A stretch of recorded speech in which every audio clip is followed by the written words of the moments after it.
The border wall. Why paint it black? Aesthetic choice or something more? And our reporter Jordan Elder asks if Mexico plans to paint the other side too. Are the numbers really down at the southern border? And what does that mean? Congressman Tony Gonzales weighs in on border security. I'm Yami Virgin. This is Immigration Crisis, the fight for the southern border. So I've been gone for a bit, but I am back. We've been traveling a lot, followed the Texas Democrats to Chicago. I was out there for about a week. And then after that, the hearings with the floodings. And then when the Democrats came back, we had to cover all of that. But we're still keeping an eye on immigration and what is going on. And to help me out a bit, Jordan Elder, my fabulous coworker who also does a lot of the border stuff. And Jordan, welcome. Thank you for helping us out this week. Of course, it's always a pleasure being on this podcast. All right. So while everybody's seeing everything that's going on, all the actions with ICE and ERO, there's a lot of other things going on that we may not hear so much in the mainstream media and doesn't get the coverage I think that needs to get. A lot of it has to do with the judges. And, you know, we're seeing now that there's, how many was it? Was it 100 judges that they got rid of? How do you think that's going to help or slow things down now? Well, we know that there is a backlog right now in immigration courts, 3.7 million immigration cases. The idea is that each of those people are going to get to go before a judge. We had the issue even before this administration, before the last administration. There were only about 700 immigration judges nationwide. So if you have 100 of them who either quit or they took retirement when DOJ was making cuts, that gets you down to about 600. And obviously the administration wants these cases to be processed faster. So something is not adding up there. You can't have more people coming in but fewer judges. You're going to get more of a backlog. Do you think the person that is hired for that job should have knowledge of immigration law? Because that's one of the things that I read, that they were looking to bypass that.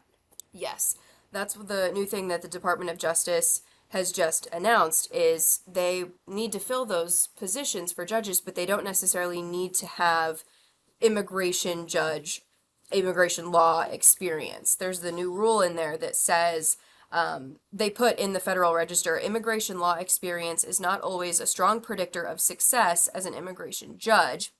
They have hired individuals from other federal agencies and department components without prior immigration experience who have become successful and exemplary, is what they said. So they have said, we've done this before and that it has worked out. Did they name who they are? They did not. This is just the rule in the Federal Register. So there's no way that we can verify who it is, how many cases they go through, how many cases are overturned. We can't check anything on them. And it's a big difference from what the standards used to be. Temporary immigration judges used to have to be former appellate immigration judges, executive office for immigration review, administrative law judges, or attorneys with more than 10 years of experience in immigration law. And that was the minimum. It just seems like it's asking for trouble if you're following the rules. They want to fill the spots and get these people in front of judges, but are people going to have the same faith in judges to properly handle their case if the standards are now different? All right. So that's happening in the court. And like I said, you know, we're still seeing the removal actions going on. People are, from the videos that we've seen, especially out in California, they have whole neighborhoods where they have a neighborhood watch, and the neighbors will all come out with their cell phone cameras demanding warrants, demanding to see their face. And that's a lot more of that's going on. I think a lot of people, what they're scared of, no one disagrees with getting rid of the migrant that may have come here who has a record, who killed someone and is being, you know, they have an Interpol warrant for that person. I don't think anyone's against that, or anyone that's committed, you know, a major crime here in the United States. But when you're doing all of this and you're not following due process, I think it scares some people to think if we don't follow due process with the quote unquote criminals, when do we go down the slippery road, then, they don't follow due process with the rest of us.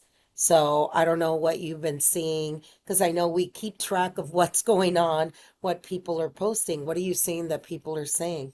I think that a lot of it is kind of the creative marketing of it. There's not a lot of conversations about the due process when you compare it to conversations about alligator Alcatraz, for example, and Yeah, places like that. in the news. Yes, you're seeing that kind of creative marketing to get people on board with it. They're opening another detention facility here in Texas, the largest in the country at Fort Bliss, and they want to call it Lone Star Lockup. So it's giving it names like that, when the administration has said that's where they want to send the worst of the worst, or whoever they end up detaining. There's another one, DHS Secretary Kristi Noem was saying in Nebraska that might be, it's some, I don't remember the exact name of it, but it's like the Cornhusker Clink or something.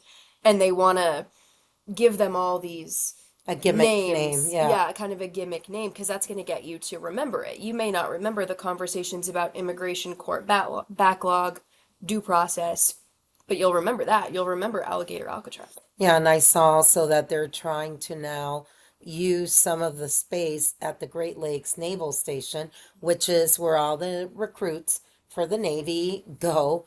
And it just seems like, how do you mix two things? You have very young people that are going into the military that have to be trained, and that's their main mission. But now, if you're going to be housing migrants, which includes children, the elderly, the sick, how are they going to be able to divide all of that? And then we come back to Texas.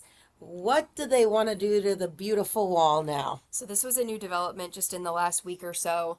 Kristi Noem came to the border. She was giving a speech with the chief of Border Patrol and said, the president has asked that we paint the entire border wall black. And when she Why? was kind of fleshing it out, she said that the reason is twofold. One is it protects the steel of the border wall. If you paint it black, it prevents rusting. But also, it'll make the border wall so hot that people in the dead of summer and fall in the day won't be able to climb or saw through it, that the heat will repel them, and that that's something that the president has wanted to do for a long time. Is there evidence of that? Not necessarily, but as far back as 2020, President Trump was saying that that was something that he wanted to do. So now she has said, okay, that the order is out there. We're going to paint the border wall black. Not all of the contracting has been handed out for it. There's no word on how much that's going to cost. But the people who are critical of this are saying, what about nighttime?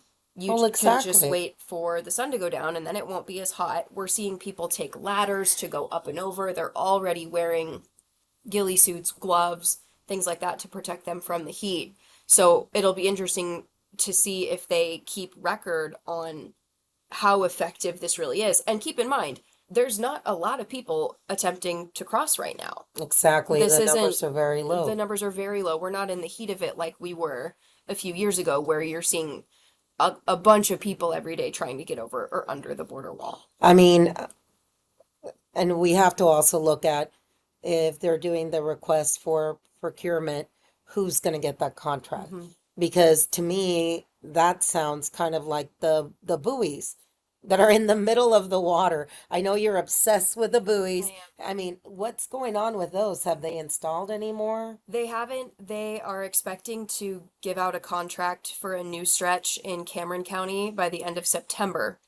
And that's a 17-mile stretch, significantly longer than what we've seen in the Rio Grande right now. From the beginning, we have kind of known that the stretch of buoys in the Rio Grande near Eagle Pass was the tester. The state of Texas installed those, I think, wanting to see how people would respond. They went back and forth in the courts about the buoys, but 17 miles is a significant amount. And Customs and Border Protection hasn't answered our questions about whether it's going to be one stretch, if they're going to be installed all at once, if just kind of where they're going to go specifically in the Rio Grande and Cameron County. But Secretary Noem said when she was announcing that the border wall would be painted black, she said more of those waterborne barriers are coming. In this congressional spending package, the big beautiful bill, they put billions of dollars toward border infrastructure. Waterborne barriers included. Okay, and I have to remind people the video is out there, Mm-hmm. which actually cracked me up. I remember being out there, Mm-hmm. 115 degrees in Eagle Pass, and there's video of migrants literally walking on top of the buoys, Jumping. jumping and laughing like If you've ever nothing. seen Wipeout, it was very similar to that. The buoys Yes. are not as big as the Wipeout balls, but they were jumping in that way. And you can really walk right around them in Eagle Pass depending on the river levels. Mhm. But again, that was kind of the idea is, this is the tester that we just want to see how this is going to go. Is this going to work? And on a broader scale, there is still that question of will it really be a deterrent or will it end up like that, like kind of what we saw in Eagle Pass, where people really could get around it, they could go over it, you could stand on top of them. I kind of have to wonder, I mean, with the numbers going down, why are we putting that something needed to be done? It needed to be done, but why are we putting more of a physical barrier rather than doing technology like they've done in Europe and have been very successful at keeping migrants out? And there's funding for both. So in that big congressional spending package, that border barrier funding includes border wall maintenance, border wall construction, waterborne barriers, but then also ground sensors and cameras and things like that, where you can see from really far away if it's an animal, if it's a person. It just depends on the area of the border where all of that stuff is going to be installed.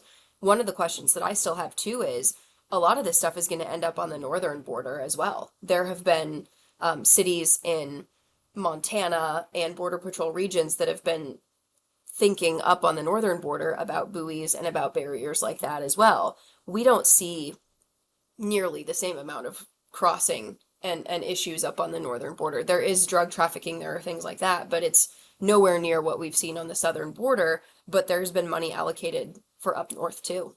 And I know you and I were talking about it, and there were people questioning, so are they going to paint the Mexican side of the border too? Yes, there were some people on social media asking really good questions when they announced the painting of the border wall, like, we going to have to go onto the Mexican side of the border to do this painting? And the answer is in some cases probably, but it depends on where the border wall is. There's a place where we go in Eagle Pass often where the border wall is yards and yards away from the Rio Grande itself, which is the true divider of the United States and Mexico. So in situations like that, I think the plan is to paint both sides, but if there is a situation like that where it is right on the border, would people have to go on the Mexican side to paint it? And is Mexico going to be okay with that?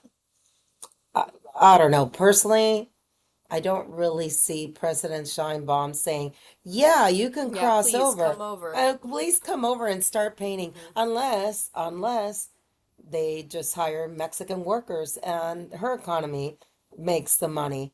I mean, it just seems like while it's quiet, there's still a lot of money making and money spending things going on when you're talking about immigration and the border.